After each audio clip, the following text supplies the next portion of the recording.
আসসালামু আলাইকুম ওয়া রাহমাতুল্লাহি ওয়া বারাকাতুহু। প্রিয় দর্শক, তাস টেলিভিশনের পক্ষ থেকে আপনাদের অভিনন্দন এবং শুভেচ্ছা জানাচ্ছি। মৃদুল প্রকাশন সময়ের কথা অনুষ্ঠানে উপস্থিত হয়েছেন দুজন সম্মানিত অতিথি।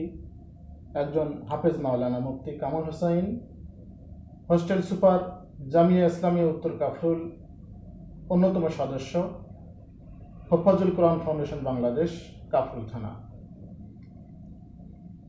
আর একজন উপস্থিত হয়েছেন আলহাজ আব্দুল মতিন, পরিচালক আব্দুল্লাহ হাফিজের ক্যাডেট মাদ্রাসা তেরকাদা, খুলনা। আপনাদের দুজনকেই স্বাগত জানাচ্ছি। ধন্যবাদ। জাযাকাল্লাহ। আমি প্রথমেই হাফেজ মাওলানা মুফতি কামাল হোসেনের কাছে জানতে চাই, বর্তমান সমাজ ব্যবস্থায় ইসলামী শিক্ষার গুরুত্ব কতটুকু? জাতির উদ্দেশ্যে আপনি একটু বলেন পরিষ্কার করে। শুকরিয়া, ধন্যবাদ। আমাকে বর্তমান সমাজ ব্যবস্থার ইসলামী শিক্ষার গুরুত্ব কতটুকু এই কথাটা বলার সুযোগ করে দেওয়ার জন্য তাস টেলিভিশনকে অনেক ধন্যবাদ। আলহামদুলিল্লাহ আলিহি ওয়াসসালাতুল্লাহ আলিয়া আম্মা বাদ। ক্বালা উমর ফারুক রাদিয়াল্লাহু তাআলা আনহু তাফাক্কাহু ক্বাবলা আন তুসাওয়াদু। হযরত উমর ফারুক রাদিয়াল্লাহু তাআলা আনহু বলেন যে তোমরা নেতৃত্ব দেওয়ার পূর্বে আগে তোমরা ফিকহ দ্বীন অর্জন করো, অর্থাৎ দ্বীনের গভীর জ্ঞান অর্জন করো। যদি একটা মানুষ দ্বীনের গভীর জ্ঞান অর্জন করতে পারে তাহলে তার দ্বারাই সম্ভব যে একটা সুন্দর সমাজ বিনির্মাণ করা। কেননা একটা সমাজকে সুন্দরভাবে সুগঠিত করতে হলে সর্বপ্রথম তার ভিতরে দ্বীনের চেতনা, দ্বীন সম্পর্কে ভালো জ্ঞান থাকতে হবে। একটা মানুষের যখন ধর্মীয় জ্ঞান থাকবে তখন সর্বপ্রথম চাইবে যেন তার দ্বারা কোনো মাখলুক, কোনো মানুষ কষ্ট না হয়, কষ্ট না পায়। একটা সমাজের ছোট্ট থেকে ক্ষুদ্র থেকে বৃহত্তম যত প্রাণী আছে কেউ যেন তার দ্বারা কষ্ট না পায়। আর এটা করতে হলে তার জন্য ইসলামী জ্ঞানের এই বিকল্প কিছুই নেই। আমাদের সমাজে এখন শিশু, কিশোর, যৌবনে পদার্পণ করছেন, বার্ধক্য পুজছেন, অনেক শ্রেণীর লোক আছে। তো সকলের চাহিদা বুঝে, চাহিদা অনুযায়ী দ্বীনের চাহিদাটাকে তাদের চাহিদার সাথে মিলিয়ে সমন্বয় ঘটাইতে পারলেই আমাদের সমাজটা ইসলামী সমাজ হবে। আর তার জন্য কার চাহিদা কি, কার কাজ কি, যুবকদের কাজ কি, বৃদ্ধদের কাজ কি, কিশোরদের কাজ কি, আল্লাহ তাআলা কোরআনে, রাসূল সাল্লাল্লাহু আলাইহি ওয়াসাল্লাম হাদিসে এগুলো সুস্পষ্টভাবে বর্ণনা করে দিয়েছেন।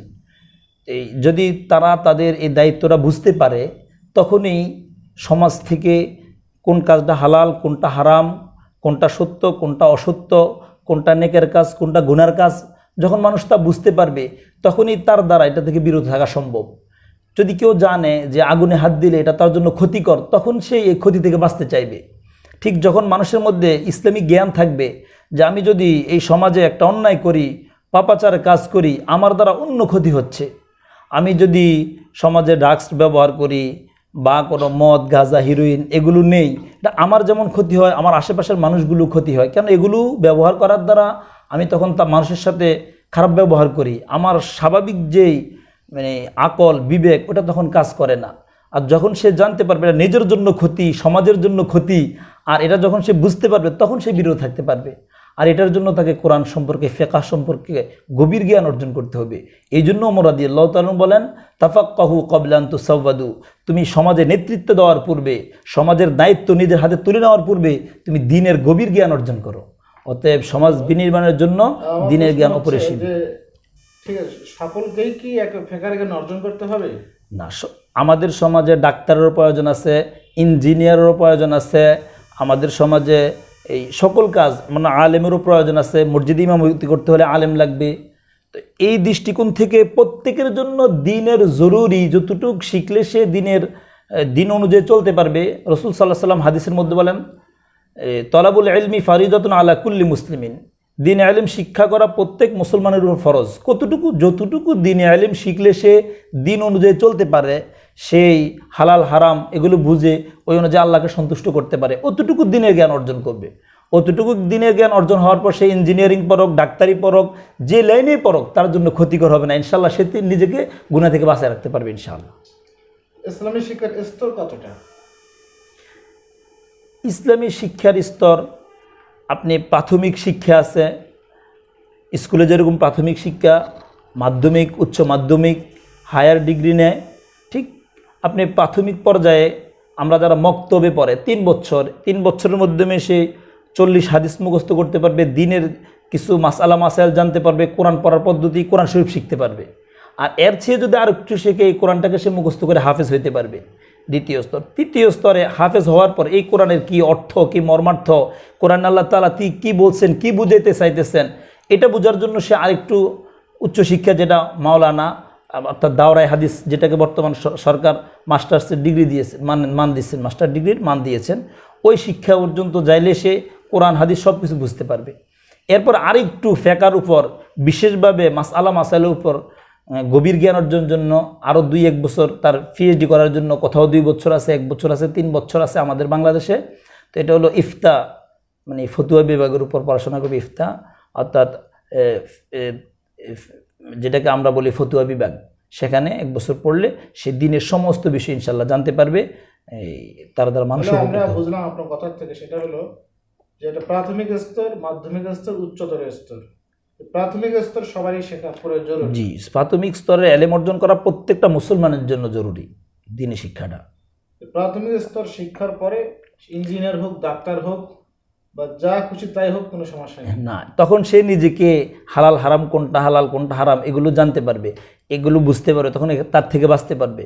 আর একটু ভালো জানার জন্য একজন আলেম ওলামা, যার এলাকার মসজিদের ইমাম সাহেব বা যারা আছেন, যদি কোনো বিষয় না জানেন, তার কাছে মনে হয় এই বিষয়টা আমার আরও গভীরভাবে জানা দরকার, তখন আলেম ওলামাদের থেকে সে দিনের বিষয়টা জেনে নেবে ইনশাআল্লাহ। ধন্যবাদ আপনাকে। প্রকৃত মানুষ হতে হলে কোন শিক্ষার বেশি প্রয়োজন? প্রকৃত মানুষ হইতে হলে দিনী শিক্ষার বিকল্প নেই। কেন, আমরা সমাজের মধ্যে দেখলে যে মানুষটা সবচেয়ে ভালো, যে মানুষটা সবচেয়ে উত্তম, আমরা তাকেই ফলো করি, তাকেই আমরা আমাদের আইডল মানি। তো আল্লাহ নবী সাল্লাল্লাহু আলাইহি সাল্লাম পৃথিবীর মধ্যে সবচেয়ে শ্রেষ্ঠ মানুষ, এবং রসুল সাল্লাল্লাহু আলাইহি সাল্লাম বলেন, খায়রুকুম মান তাআল্লামাল কুরআন ওয়া আল্লামা। তো তোমাদের মধ্যে সবচেয়ে শ্রেষ্ঠ এবং উত্তম মানুষ হলো যে কোরআন শিক্ষা করে এবং শিক্ষা দেয়। তাহলে এই কোরআন যখন মানুষ শিক্ষা করবে, যখন শিক্ষা দিবে, তখন সেই কোরআন বুঝবে, তখন দিন অনুযায়ী সে চলতে পারবে। আর যদি এই কোরআনের গভীর জ্ঞান কারো থাকে, হালাল হারাম সকল কিছু, তখন সেই দিন অনুযায়ী চলতে পারবে, হারাম থেকে বাঁচতে পারবে।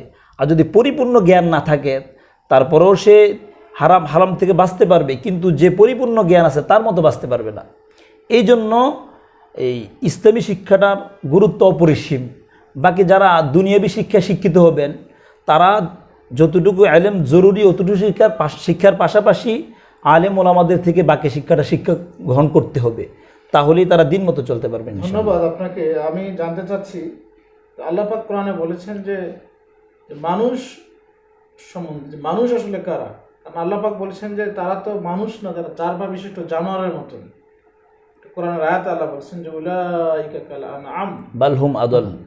তো আল্লাহ বলেন তারা হলো 4 পা বিশিষ্ট জানোয়ারের মতন। এই জানোয়ার দ্বারা আল্লাহ কাকে ইন্ডিকেট করছেন?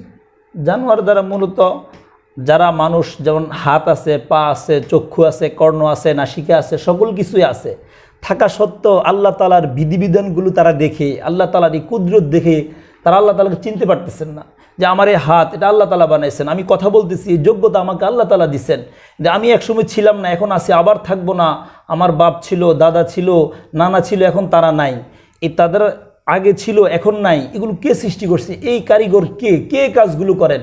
এই আল্লাহ তাআলা, এই সবগুলো কর্নেওয়ালা জাত, আল্লাহ সবগুলো করতেছেন। তারা এই জিনিসগুলো দেখে শিক্ষা গ্রহণ করেন না, না করেও তারা আল্লাহ তাআলাকে মানতেছেন না, আল্লাহর হুকুম মানেন না, আল্লাহর বিধান অনুযায়ী যারা চলতেছেন না, আল্লাহ তাআলা তাদেরকে ব্যাপারে বলছেন, তারা যদিও হাত পায়ে মানুষ, দেখতে মানুষের মতো, কিন্তু তারা মানুষ হয়ে তাদের বিবেক সম্পন্ন হওয়া সত্ত্বেও বিবেকহীন লোকের মতো কাজ করার কারণে আল্লাহ তাআলা বলেন তারা চতুষ্পদ জন্তু থেকে আরও অধম। ধন্যবাদ, সুন্দর বলছেন আপনি। জানতে চাচ্ছি যে ইসলামে নারী পুরুষ একত্রে পড়াশোনার এটা কোনো বিধান, বা কিভাবে নারী পুরুষ একত্রে পড়াশোনা করা যায়, ইসলামে এর বিধান কি? আসলে ইসলামে নারী পুরুষ আল্লাহ রসুল সাল্লাল্লাহু আলাইহি ওয়াসাল্লাম হাদিসের মধ্যে বলছেন যে তলাবুল ইলমি ফারিদাতুন আলা কুল্লি মুসলিমিন, অন্য এক রাওয়ায়াত আছে অমুসলিমাতিন, মানে নারী পুরুষ উভয়ের জন্য দ্বীনি শিক্ষা অর্জন করতে হবে, উভয়ে ইসলামী শিক্ষা শিক্ষিত হতে হবে। তবে হ্যাঁ, উভয়ের দ্বীনি শিক্ষা শিক্ষিত হবে, কিন্তু তার পদ্ধতিটা কি হবে? একটা মেয়ে যখন ছোট্ট থাকে অর্থাৎ নাবালেগ, এই 8-10 বছর পর্যন্ত সে একটা ছেলের সাথে, ছোট্ট বাচ্চার সাথে সে পড়াশোনা করতে পারবে।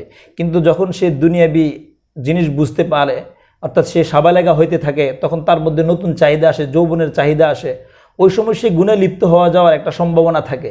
এজন্য ইসলাম বলে যে যতক্ষণ পর্যন্ত সে ছোট থাকে ততক্ষণ পর্যন্ত সে ইচ্ছা করলে একটা ছোট ছেলের সাথে পড়াশোনা করতে পারবে। কিন্তু যখন সে বড় হয়ে যাবে, যখন সে প্রাপ্তবয়স্ক হবে, ওই যে ছেলে প্রাপ্তবয়স্ক হবে, যে মেয়ে প্রাপ্তবয়স্ক হবে, তারা একসাথে চলাফেরা করতে পারবে না। অর্থাৎ বেপর্দা হয়ে তারা একসাথে চলাফেরা করতে পারবে না, একসাথে বসে পড়াশোনা করতে পারবে না। কেন? তারা যদি একসাথে বসে পড়াশোনা করে, দুজনের মাঝে তৃতীয় ব্যক্তি শয়তান হয়ে তাদেরকে কুমন্ত্রণা দিয়ে জিনা লিপ্ত করবে, গুণে লিপ্ত করবে। অতএব গুণা থেকে বাঁচার জন্য এই যারা যে প্রতিষ্ঠান করবেন তারা এই সিস্টেম করবেন যে ছেলেদের জন্য আলাদা সিস্টেম, মেয়েদের জন্য আলাদা, উভয়ের শিক্ষা অর্জন করবে। দ্বীনি শিক্ষা, দুনিয়াবী শিক্ষা যেটাই অর্জন করবে পর্দার সাথে আলাদাভাবে, ছেলেরা আলাদা, মেয়েরা পৃথকভাবে আলাদা শিক্ষা অর্জন করবে, তাহলে তার কোনো ক্ষতি হবে না। আমাদের মুরব্বী হযরত ইসলামের মাননীয় সম্মানিত আমির যিনি চলে গেছেন, আল্লামা শাহ আহমদ শফি রহমতুল্লাহ আলাইহি, উনি ওনার একটা বক্তব্যে বলেছিলেন যে মেয়েদের শুধু 5 পর্যন্ত পড়ার কথা। তো আপনি কি এ বিষয়ে একমত? আসলে উনি যে কথাটা বলছেন এটা আমরা অনেকে আসলে তার গভীর দৃষ্টিকোণটা কি এটা বুঝতে পারি নাই। উনি 5 পর্যন্ত পড়া ওনার মাকসাদ ছিল না। ওনার মাকসাদ ছিল আপনি দুনিয়াবী শিক্ষা ততটুকুই শিক্ষা দেন যতটুকু শিখলে তার জন্য উপকারে আসে। আপনি দুনিয়াবী শিক্ষায় শিক্ষিত করতে গিয়ে যদি বেদিন হয়ে যায়, দিন থেকে ধর্মচ্যুত হয়ে যায়, ক্ষতিগ্রস্ত হয়ে যায়, তার আখেরাত হারাই ফেলে, এটা তার জন্য ক্ষতিকর। ওইটা থেকে বাঁচানোর জন্য উনি বলছেন 5 পর্যন্ত তারা মানে অর্থাৎ নারী পুরুষ একসাথে পড়তে পারবে, ছোট বাচ্চাদের সাথে পড়তে পারবে। কিন্তু 5-এর পরে যদি সে উচ্চশিক্ষা শিক্ষিত হতে হয় তাহলে পর্দার সাথে দ্বীনের যে বিধিবিধান এগুলোকে সম্পূর্ণ মেনে আলাদা ডাক্তার হোক, ইঞ্জিনিয়ার হোক, সে যে শিক্ষায় শিক্ষিত হোক, ওটার ব্যাপারে হুজুর কখনো নিষেধ করেন নাই। যারা এরকম বলতেছে যে হুজুর 5-এর পরে পড়তে নিষেধ করছে, এই কথাটা ভুল। আসলে 5-এর পরে উচ্চশিক্ষার জন্য হুজুরের নিষেধ নাই। হুজুর বুঝাইতে চাইছেন যে উচ্চশিক্ষা শিক্ষিত হয়ে গিয়ে যে নারী পুরুষ একসাথে চলে তখন এই শয়তান তাদের মধ্যে কুমন্ত্রণা দিয়ে তাদেরকে গুনায় লিপ্ত করেন এবং এক সময় এই সমাজ মানে নষ্ট হয়ে যাবে। অর্থাৎ অবাধ মেলামেশার কারণে তখন মানুষের যে সমাজে বিশৃঙ্খলা, স্বামীর প্রতি স্ত্রীর দরদ থাকবে না, স্ত্রীর প্রতি স্বামীর দরদ থাকবে না, কেন? পরকীয়া, বিভিন্ন ধরনের অন্যের সাথে সম্পর্ক হয়ে যাবে। ছেলে মেয়ে একসাথে পড়লে একজনের প্রতি আরেকজনের মায়ালান, দিলের একটা আকর্ষণ থাকে। তো আকর্ষণ হওয়ার কারণে যে ছেলের সাথে সম্পর্ক হয়ে যাবে, বিয়ের পরও তার সাথে কথা বলবে। আর যদি ইসলামী হুকুম অনুযায়ী, ইসলামী নিয়ম অনুযায়ী পর্দার সাথে আলাদা আলাদা পড়াশোনা করে, ছেলের সাথে মেয়ের সম্পর্ক হবে না, মেয়ের সাথে ছেলের সম্পর্ক হবে না। অতএব দুজন ইসলাম অনুযায়ী চলতে পারবে। তার পরবর্তী যে ক্ষতিটা তার সামনে আসে, ওই ক্ষতিটা আর আসবে না ইনশাআল্লাহ। ধন্যবাদ। ঠিক আছে, বিষয়টা হলো যে বর্তমান সমাজ ব্যবস্থায় তো এরকম পরিবেশ নেই, বা আমাদের রাষ্ট্র ব্যবস্থায় এই পরিবেশ নাই যে নারী পুরুষ আলাদা করে পড়ার কোনো সিস্টেম নেই। তো সেক্ষেত্রে একটা নারীর ডাক্তার হতে হবে, ইঞ্জিনিয়ার হতে হবে। সে ডাক্তার হতে চায়, ইঞ্জিনিয়ার হতে চায়, ব্যারিস্টার হতে চায়। তো সেক্ষেত্রে তারা এটা কীভাবে আপনারা দেখেন? এই ব্যাপারে আমি বলবো, এই যারা প্রতিষ্ঠানের পরিচালক, এই পরিচালকদেরকে এখানে খুব লক্ষ্য করতে হবে। সকলেই ভালো চায়। যে একটা শিক্ষা প্রতিষ্ঠানের যে পরিচালক, তারও একটা মেয়ে আছে, তারও একটা ছেলে আছে, সেও চায় যে আমার ছেলেটা সুখে থাকুক, আমার ছেলেটা ভালো হোক, আমার মেয়েটা ভালো থাকুক, আমার মেয়েটা ভালো হোক। তাহলে তখন সে যদি একটু চিন্তা করে, তারা যদি একটু এই জিনিসটা তাদের নলেজে নেয়, মাথায় নেয়, তাহলে উভয় শিক্ষা অর্জন করুক, সমস্যা নাই। কিন্তু শিক্ষা ক্ষেত্রটা আমরা একটু ভাগ করে ফেলবো, ছেলেদেরকে আলাদা, মেয়েদেরকে আলাদা। এখন যেহেতু নাই, আমরা এটা চিন্তা করি। এখন আমাদের দেশে দেখেন বর্তমানে জিনা ব্যভিচার মানে একবারে এটা ব্যাপক হয়ে গেছে। এখন যেদিকে যায় দর্শন, যেদিকে যায় এদিকে দর্শন। এই দর্শনের মূল কারণটা কি? এই ছেলে মেয়ে একসাথে। এই জন্য আমরা যদি দর্শনের বিরুদ্ধে, আমাদের সরকার আলহামদুলিল্লাহ সোচ্চার, এবং আমাদের রাষ্ট্রের নেতৃস্থানীয় যারা আছেন তারাও সোচ্চার, এবং শিক্ষাবিদ যারা আছেন, গবেষক, তারাও সোচ্চার। তাহলে আমি মনে করি তাদের গবেষণাটা একটু যদি গভীরে তারা যান, কোরআন হাদিসের দৃষ্টিতে তারা যান, কোরআন হাদিস একটু অ্যানালাইসিস করেন, মুসলমান হিসেবে, দিনদার হিসেবে, দুনিয়ার ভালো হিসেবে, চাই সে মুসলমান না হোক, অমুসলমানে হোক, সে কিন্তু ফেতনা চায় না, সে ফাসাদ চায় না, সন্ত্রাস চায় না, সে কিন্তু জিনা চায় না। তো এটা থেকে বাঁচতে হলে আমি মনে করি তাদেরকে উদ্যোগ নিতে হবে, তাদেরকে আলাদা আলাদা পড়ানোর একটা সিস্টেম করা দরকার। না করলে আপনি কখনোই একসাথে আপনি একজন লোককে হাত বেঁধে যদি পানিতে ফালাই দেন আর বলেন যে তুমি ভিজতে পারবে না, এটা সম্ভব না। আপনি নারী পুরুষকে একসাথে রাখিয়া আপনি যদি বলেন যে তোমরা গুনায় লিপ্ত হইবে না, এটা সম্ভব না। তো এটার জন্য আপনাকে ওই চেষ্টাটা করতে হবে, যতটুকু সম্ভব সাধ্যের মধ্যে এই দুজনকে আলাদা আলাদা পড়ানোর চেষ্টা করা। এটার দ্বারা তাদেরও উপকার হবে, দেশেরও উপকার হবে, এবং তাদের মধ্যে যে সরকার যে চাইতেছেন দর্শন, খুন, রাহাজারি, এগুলো ইনশাল্লাহ বন্ধ হয়ে যাবে। ধন্যবাদ। মানে বিশ্বের কোথাও কি নজির আছে যে ছেলে মেয়ে আলাদা আলাদা পড়ার কোনো ব্যবস্থা আছে?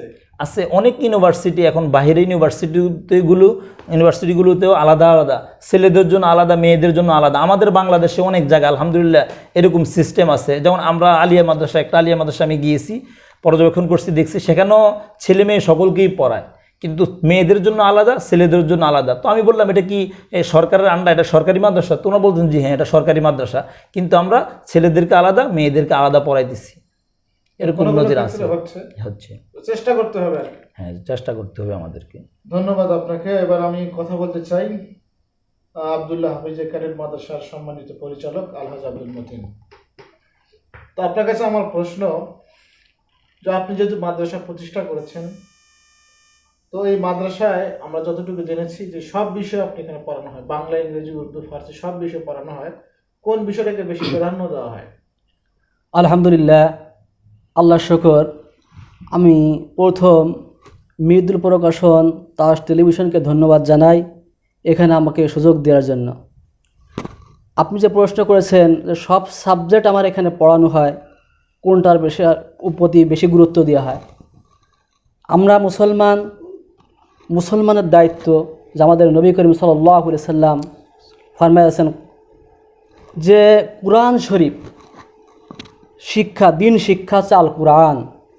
আমাদের মৌলানা সাহেব বলে গেছেন যে তলাবুল ইলমি ফারিদাতুন আলা কুল্লি মুসলিম ওয়াল মুসলিমা, ইলমে দিন শিক্ষা করা প্রত্যেক মুসলমানের জন্য ফরজ।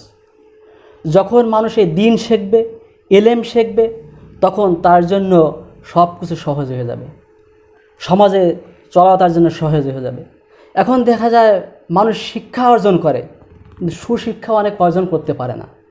এজন্য সমাজে দেখা যায় ফিতনা সৃষ্টি হচ্ছে বিভিন্ন জায়গায়, বিভিন্নভাবে। কেউ লেখনের দ্বারা, কেউ বিভিন্ন লাইনে দুর্নীতি করতেছে। কিসের জন্য? এলেম না থাকার কারণে। যে আমাদের মৌলানা সাহেব আরেকটা জিনিস বলছেন যে তলাবুল ইলমি ফারিদাতুন আলা কুল্লি মুসলিম আল মুসলিমান খয়রুকুম মান তাআল্লামাল কুরআন ওয়া আল্লামা, এই দুইটি হাদিস পাঠ করেছেন। যে একটা হচ্ছে কুরআন মধ্যে শিক্ষা করা, প্রথম আছে নিজে শিক্ষা করা, তারপর অপরকে শিক্ষা দেওয়া। এটা আছে আমাদের নবীর আদর্শ। এজন্য আমি প্রথমকে কুরআনকে সামনে রাখছি। অনেকে চিন্তা করে যে মাদ্রাসা পড়াইলে ছেলেমেয়ে কী করে খাবে, এই ঘুরে ঘুরে খাবে, এই চিন্তাধারা। কিন্তু এখন মানুষ সচেতন হয়েছে যে না, শুধু কোরআন শিখবে না, কোরআনের পাশাপাশি সে আরবি, বাংলা, অঙ্ক, ইংরেজি, উর্দু, ফার্সি সব বিষয় সে অভিজ্ঞতা হবে। বেশ, ধন্যবাদ আপনাকে। আপনি সুন্দর বলেছেন। অবশ্যই আমাদের ইসলামী শিক্ষা কোরআনী শিক্ষার বেশি গুরুত্ব দিতে হবে। তো আপনি যেহেতু মাদ্রাসার পরিচালক, সেই হিসেবে আমি জানতে চাই যে আপনার মাদ্রাসায় অবশ্যই বাচ্চারা পড়েন। জি জি। তো সেখানে বাচ্চারা যে আপনাদের শিক্ষকরা রয়েছেন, অবশ্যই শিক্ষকরা তাদেরকে পাঠদান করান খুব সুন্দরভাবে। জি। তো বিভিন্নভাবে আমরা মিডিয়ার মাধ্যমে, সোশ্যাল মিডিয়ার খবর জানতে পাই যে শিক্ষকের দ্বারা এই ছোটো ছোটো বাচ্চারা নির্যাতিত হন। হ্যাঁ, বিভিন্নভাবে নির্যাতিত হন। তো সেক্ষেত্রে আপনার পরিচালনার ক্ষেত্রে এরকম কোনো ঘটনা ঘটছে কিনা, বা না ঘটার পিছনে বা ঘটার পিছনে কী কারণ? আলহামদুলিল্লাহ, আমি যে শিক্ষককে প্রথম নিয়োগ দিছি, প্রত্যেকটা শিক্ষককে বলছি এখানে আপনি শাসন করাতে না, শিক্ষক হইতে হবে। এদের সাথে বন্ধুত্ব হিসেবে গড়তে হবে। এদেরকে কোনোভাবে এদের উপর জুলুম করা যাবে না, মারপিট করা যাবে না, নির্যাতন করা যাবে না, লজ্জিত করা যাবে না। এদেরকে সহজে বোঝায় এদের সাথে যখন আপনি মিশতে পারবেন, তখন এদের একটা জিনিস নিতে সহজ হবে। সুন্দর। এইভাবে আপনি যেহেতু মাদ্রাসার পরিচালক, কিন্তু আপনার অন্য জায়গায় অন্য পেশা আপনি সম্পৃক্ত রয়েছে, সেক্ষেত্রে আপনি মনিটরিং কীভাবে করেন? আমি ওখানে মনিটরিং করি, সিসি ক্যামেরার মাধ্যমে মনিটরিং করব। এখন আর সিসি ক্যামেরা বসাই নাই, কিন্তু ওখানে আমি কিছু লাইন লাগাইছি, ওয়াইফাই লাইন লাগাইছি। এখান থেকে আমি মাঝে মধ্যে প্রতিদিন আগে তদারকি করি তারা কি করতেছে, এবং ওই শিক্ষকদের এবং ছাত্রদের সাথেও আমি কথা বলি যে কীভাবে চলতেছে, কোনো শিক্ষক কোনো ছাত্রদের উপর প্রেশার দিচ্ছে কিনা, কোনো নির্যাতন করতেছে কিনা, এবং শিক্ষকগুলো কি ঠিকমতো ক্লাস করাইতেছে কিনা। এবং আমি প্রত্যেক সাবজেক্টের জন্য, কোরআনের জন্য হাফেজ নিয়ে আছে, মৌলানা আরবির জন্য মৌলানা নিয়ে আছে, এবং বাংলা অঙ্ক ইংরেজির জন্য জেনারেল শিক্ষক নিয়ে আছে। এভাবে আমি সবার কাছ থেকে আলাদা আলাদাভাবে তদারকি করি। আপনার মহিলা শাখা কি আপনার? মহিলা শাখা এখন আমার হয় না, আমি প্রথম শুরু করছি, আমার ইচ্ছা আছে আমি করব, কিন্তু আলাদাভাবে করব। এটা মহিলা শিক্ষকও থাকবে, মহিলা ছাত্রী আলাদা ক্লাসের ব্যবস্থা থাকবে। মাশাআল্লাহ, অনেক সুন্দর। তো আপনার এই মাদ্রাসা শিক্ষা আপনি কতটুকু আশাবাদী? ইনশাল্লাহ আমি যখন শুরু করছি 4 জন বাচ্চা দিয়ে শুরু করেছি আমার মাদ্রাসা। এখন আলহামদুলিল্লাহ 70 থেকে 80 জনের ছাত্রছাত্রীর মতন আমার মাদ্রাসা স্টুডেন্ট হয়েছে। তা আশাবাদী আমি, আলহামদুলিল্লাহ, যে অগ্রসর হচ্ছে, অতি শীঘ্র আমার আরও উন্নতির দিকে যাবে ইনশাআল্লাহ, সেই আশাবাদী আমি। মানে শিক্ষার মানটা আপনি যে পড়াচ্ছেন, শিক্ষকরা যে আপনার বাচ্চাদেরকে ছাত্রদেরকে পড়াচ্ছেন, তো এই মানের ক্ষেত্রে তারা কি ধরনের তাদের যোগ্যতা হচ্ছে? তাদের যোগ্যতা প্রত্যেক মাসিক এক পরীক্ষা নেওয়া হয়, সেই খাতাগুলো আমি দেখি, যাচাই বাছাই করি কি পড়াচ্ছে, এবং ছাত্রদের কাছ থেকে প্রত্যেক ক্লাস বাই ক্লাস যে কিভাবে তাদের পড়াচ্ছে, আরবি ক্লাস, বাংলা ক্লাস, কোরআন, ইংরেজি, এটা আমি নিজে তদারকি করি, আর খাতাগুলো আমি নিজে দেখি। এবং ওই ছাত্ররা কি পড়লো আমাকে ওরা প্রতিদিন বা প্রতি সপ্তাহে একটা ক্লাস আমাকে ইমোতে পাঠাচ্ছে, আমি এখান থেকে দেখতেছি ছাত্ররা কি পড়ালো, ছাত্র নিজে পড়তেছে এবং লিখতেছে। ধন্যবাদ আব্দুল মতিন সাহেব। আপনার কাছে আমার প্রশ্ন, অবশ্যই আপনার মাদ্রাসার মান সম্পর্কে আমরা জেনেছি খবর নিয়ে, তো আন্তর্জাতিকভাবে ক্লাস যে প্রতিযোগিতা করা হয় বাইরের দেশগুলোতে, সেক্ষেত্রে সেখানে এই আপনার অংশগ্রহণের ক্ষেত্রে কোনো ব্যবস্থা আছে কি আপনার মাদ্রাসায়? আসলে আমার মাদ্রাসাটা নতুন, এই 1 বছর শুরু হয়েছে, মাঝে আবার করোনা গেলে বন্ধ ছিল, তারপরে আবার চালু হয়েছে। তা আমি ওই পদক্ষেপ নিছি, আমি অতি শীঘ্রই এই পদক্ষেপ নিছি যে প্রতিযোগিতা যাওয়ার জন্য আর উন্নত মানের একজন হাফেজ মৌলানা খুঁজতেছি। অতি শীঘ্রই আমি নিয়োগ দিয়ে দেবো, যাতে আমার মাদ্রাসায় এই প্রতিযোগিতায় অংশগ্রহণ করতে পারে, সেজন্য আমি পদক্ষেপ নিয়েছি। ইনশাআল্লাহ দ্রুত হয়ে যাবে আশা করতেছি, বাকি আল্লাহর ইচ্ছা। আপনাকে, যেহেতু আমাদের এখানে অন্যতম সদস্য ফজল কোরআন ফাউন্ডেশন বাংলাদেশের কাপুল থানার আমাদের সদস্য রয়েছেন, তো আমি আপনাকে জানতে চাচ্ছি যে এই আন্তর্জাতিক পর্যায়ে ইকরার যে প্রতিযোগিতা হয়, এই অংশগ্রহণের ক্ষেত্রে মাধ্যমটা কি বা কি ধরনের আমাদের প্রক্রিয়া? আসলে মূলত এই হফাজুল কোরআন ফাউন্ডেশন বাংলাদেশ, তাদের লক্ষ্য উদ্দেশ্য হলো বাংলাদেশের প্রতিটি ঘরে ঘরে মানে আন্তর্জাতিক মানের হাফেজ কারি যেন তৈরি হয়। আমরা হাজার হাজার লক্ষ লক্ষ হাফেজে কোরআন আলহামদুলিল্লাহ এ পর্যন্ত প্রতিষ্ঠিত করেছি, কিন্তু সকলেই তো আর আন্তর্জাতিক মানে যাই উত্তীর্ণ হতে পারেন, সকলেই ওই মানে গিয়ে 1 2 জন 3 জন এরকম যাইতে পারে বাইরের দেশে। তো বাংলাদেশ আপনারাও জেনে থাকবেন, এই হফাজুল কোরআন ফাউন্ডেশনের মাধ্যমে এই ছাত্ররা দিন দিন উন্নতির অগ্রগতি এত মানে উপরের পর্যায়ে চলে গেছে যে এই 103 দেশ, 70 দেশ, বিভিন্ন এরকম অনেকগুলো দেশ মিলে যখন একটা প্রতিযোগিতা হয়, সেখানে আমাদের বাংলাদেশের এই হাফেজে কোরআনরা 1 নাম্বার হচ্ছে, 2 নাম্বার হচ্ছে, 3 নাম্বার হচ্ছে। এই এটার প্রতিযোগিতার সিস্টেমটা হলো প্রথম থানাওয়ারি, যেমন আমরাও গত বছর এই কাফরুল থানার পক্ষ থেকে, হফাজুল কোরআন ফাউন্ডেশনের পক্ষ থেকে একটা প্রতিযোগিতা করছি। এবার থানা থেকে জুন থেকে বিভাগ থেকে এক রাষ্ট্রীয় পর্যায়ে, এবং এরপরে এই ধর্ম মন্ত্রণালয়ের পক্ষ থেকে একটা সার্কুলার জারি হয়, যেটা ইসলামী ফাউন্ডেশনের মাধ্যমে হয়।